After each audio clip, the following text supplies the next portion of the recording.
Okay, heyo. Heyo, it's me, Brian. um, about an hour ago, one of my viewers, an individual named Tobi Cipher. Hi, Toby. Thanks for watching. Asked me a question, right? Understand? Right? And that question was, how did I survive homelessness? Right? And that he was, kind of happy that I was actually doing good now. Right?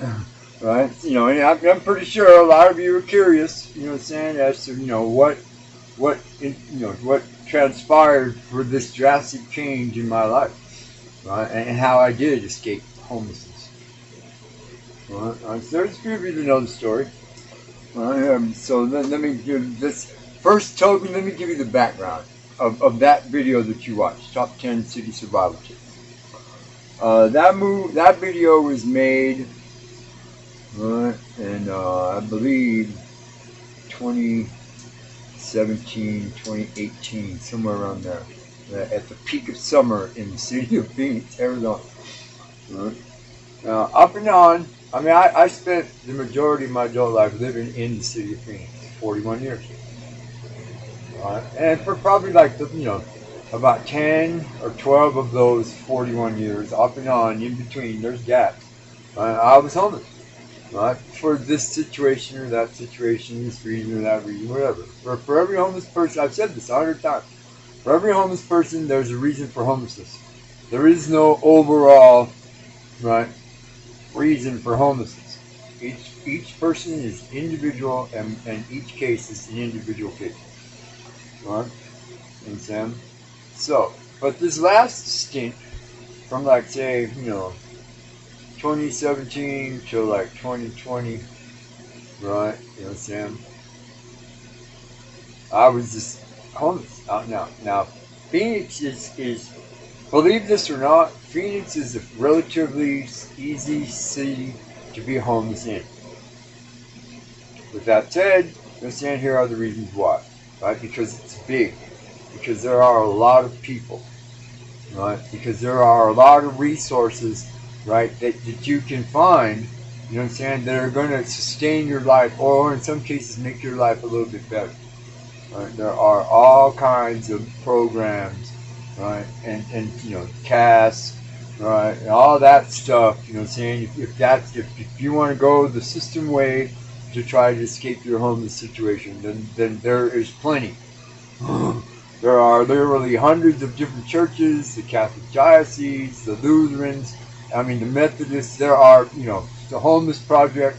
There's everybody. There's even the Justice Center for the senior citizens, people that are homeless on the streets. Right? Now, on the other side of that coin, right, if you're just, a street person, if you're just homeless on the street and you're not seeking after these kind of resources, there are still tons and tons and tons of free resources that you can find, right, that are going to feed you, that are going to give you some type of relatively safe shelter.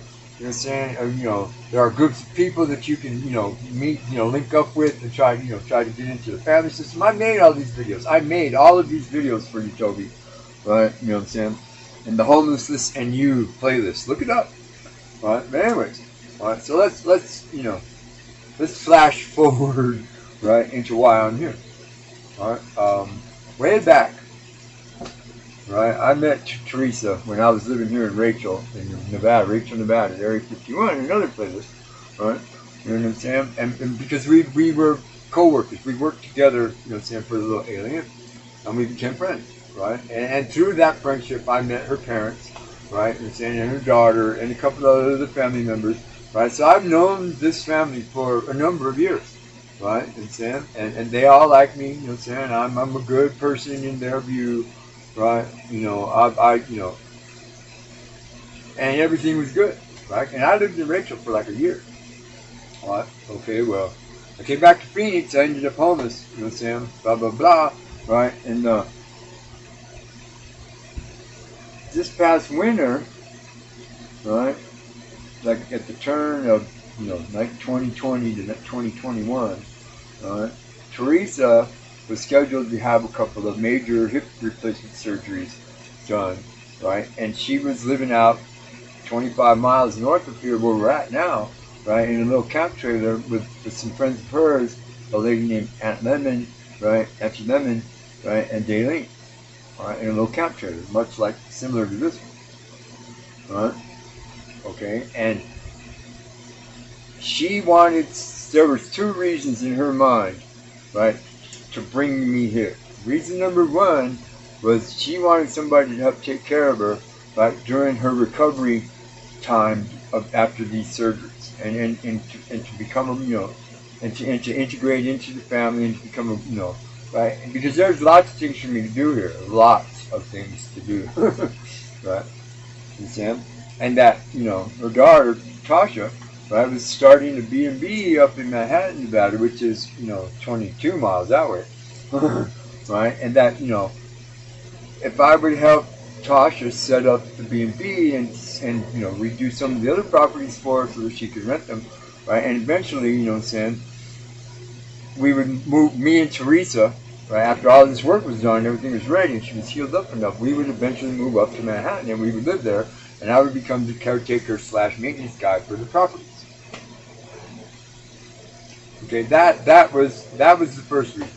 The second reason is because me and Teresa have known each other for a long time, right? And Sam, we have the same mindset, we have the same likes, the same dislikes, Sam. We get along really good, Sam, as adults. We are domestic partners, but we don't have a relationship, right? And yeah, I take care of her a lot. I'm basically her caregiver, right? Sam, but I don't get paid for it. I get paid in other ways, So, she wanted to get me off the streets. Right? Because Phoenix, Phoenix is a relatively easy city to exist in if you're homeless. You know what I'm saying? But there is a serious dark side to homelessness in the city of Phoenix, in any major American city. Right? And Teresa knows this because Teresa's experienced homelessness herself. Teresa's lived on the streets herself. Teresa's had her own addictions. You know what I'm saying? She's in her middle 50s.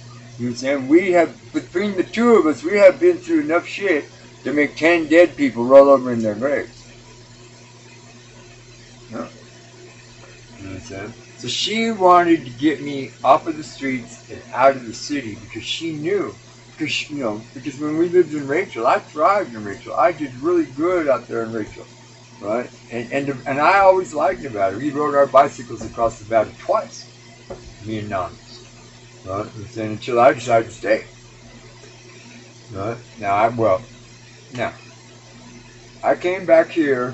I had now mind you, I was homeless on the streets of Phoenix, but I did have a full-time job. I worked for Chenwood Incorporated. It was a furniture factory where we made furniture for a lot of different furniture companies, plus their own line of furniture. Right? I had a full-time job. I made $16.42 an hour. You know what I'm saying? I work full time, 3 to 11 every afternoon, Monday to Friday, right? You know what I'm saying? But I didn't make enough money. See, this is the dark side. I didn't make enough money by myself to have my own place. Right? I always had to have a roommate. And that in a situation where two people are living together just simply because of the economic factors involved, it never worked. Never. Right? There has to be some type of friendship or some type of, chemistry, otherwise it doesn't work, and it doesn't work for me because I'm pretty much a solitary person. I'm very strong-willed and very very opinionated on what it is that I believe, right? You know what I'm saying? So it was easier for me to just live on the streets and save my money and do this and pay my bills and do whatever I need to do, and I just had 2 or 3 different campsites, around closer to where I worked at and a couple over by where my friends were. You know what I'm saying? So I could, take care of myself. Right? The dark aspect of that is that some of the people that you meet are only, all they're about is getting you, is burning you and taking as much from you as they can. Or preventing you from moving forward and getting anywhere in regards to as trying to, dig yourself out of the hole and to get back up on your feet. Then there are other people that just simply want to use you any which way they can, you know what I'm saying? right? Then there are other people, you know what I'm saying, that are down with you, you know what I'm saying, they're just like you, everything's cool, but they're an out and out liar and thief, right? And anything is liable to happen to you living on the streets at any time. Well, another aspect of the dark side of the city, homeless in the city is the police. Law enforcement officers, right, do not look favorably on any homeless person, period. It doesn't matter where you live on this planet, right? Because of the aforementioned types of people.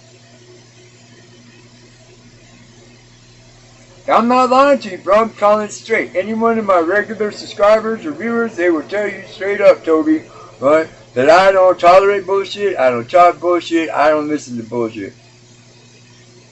Right? Mine comes from here, my own personal experience. Right? The law enforcement officials, right, will operate within the parameters of the city laws and the municipality codes. You know what I'm saying? But anything that deviates outside of that, you're the one. Right? And you will get arrested and you will go to jail. You know what I'm saying? If you get lucky and the cop lets you go, believe me, he wrote down your name and your numbers. You know what I'm saying? And when he wrote his report, the detective sergeant upstairs, he got a look at it. Now he knows your name and your numbers. Right? You know what I'm saying? And you are put in that category of criminal element. Dark side of the city. Dark side of homelessness. And yes, I will give you this. The vast majority, probably, 75, 85% of homeless people do have, right, criminal affiliations and or are out and out bad people. Fact. Right? The remaining percentage of homeless people that you will find that are out there running around in the streets. And now, according to, the government, since they stopped the moratorium on evictions and now people can get evicted again, another 750,000 people across our fair nation are going to be homeless in the next coming weeks and months again. So you're going to add to the problem. And all these people are brand new. They have no clue. They have no concept of what homelessness is about.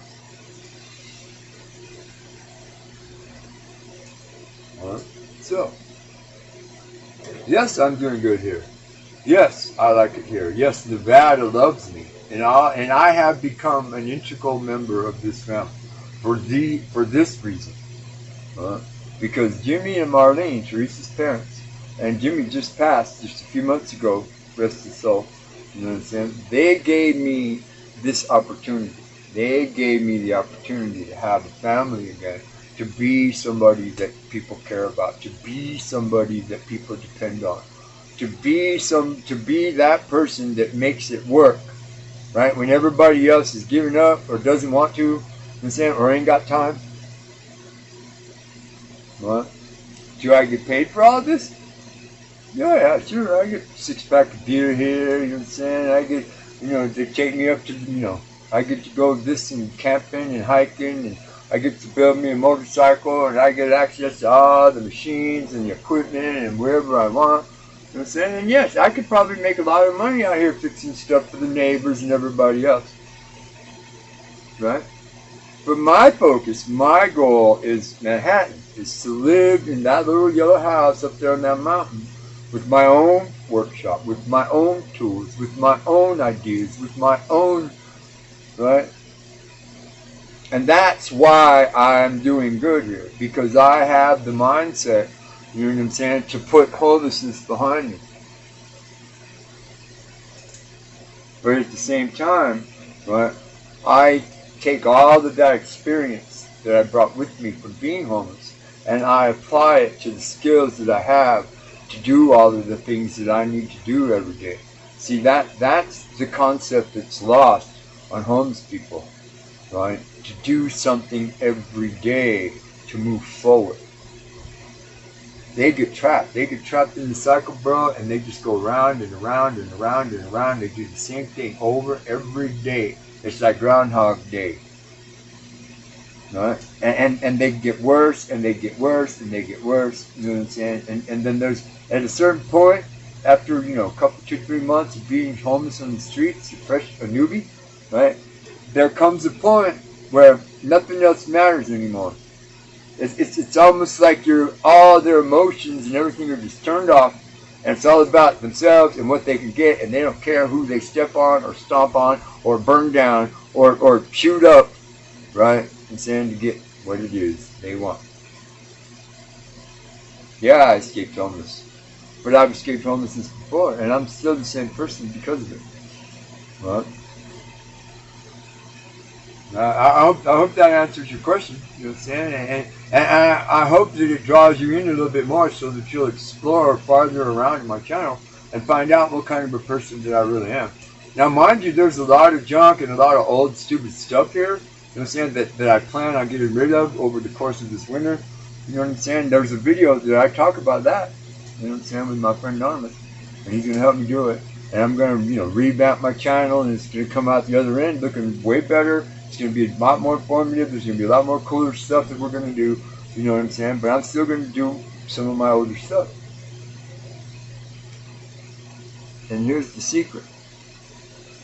Well, all along, since 2015, I have been a YouTube creator. I have posted at least one video every day, on average, right, since then. There are some days have been more. There have been weeks sometimes I haven't posted any. There's one 19-month stretch where I didn't post nothing because I was back in prison. Yeah, homelessness. Right? It's not good. Right? You saying? In order to this is the secret. In order to escape homelessness, right? Number one, you gotta have something going on in here. Number two, you gotta have some more going on in here. Right? Number three, you gotta let this one lead. Number four, you gotta have something to do every day that's positive. Whether it's for yourself or for someone else that you know and you care about. Right? Number five, you have to learn how to trust again. Again. Because homelessness takes that away from you. It takes away your faith. It takes away your belief. It takes away your determination. It takes away your motivation. It takes all of these things away from you that make you.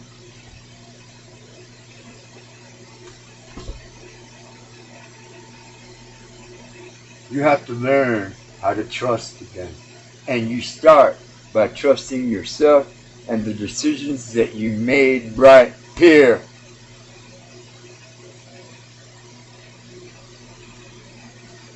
Now I'm sure there's going to be a whole lot of people that are going to talk bad smack about all this stuff. But you know what? Right? There's a system to homelessness. Made that video. Right? And the system, right, has a goal. Just like Uncle Joe said today on the TV screen. Right? You understand? The goal of our mission was to get every American citizen and our allied personnel, right, and our partners, you know what I'm saying, in the mission that started 20 years ago, to get them all out right now and end the foolishness. Let the Taliban have Afghanistan. They're the ones got to rebuild all the mud huts. They're the ones got to rebuild all the telecommunications. They're the ones that got to get all the power plants running again. Why do we have to waste our billions and billions and billions of dollars for them when they chickened out on us? Why should we help any homeless people, right, that just because they applied for help, right, why should we help them if they're going to take that help and they're going to go do whatever the hell they're going to do with it anyway, right, and do drugs and do alcohol and rape and pillage and plunder, right, you know what I'm saying, at our expense, because they got nothing in here anymore. You start by learning to trust yourself and the decisions you make for yourself.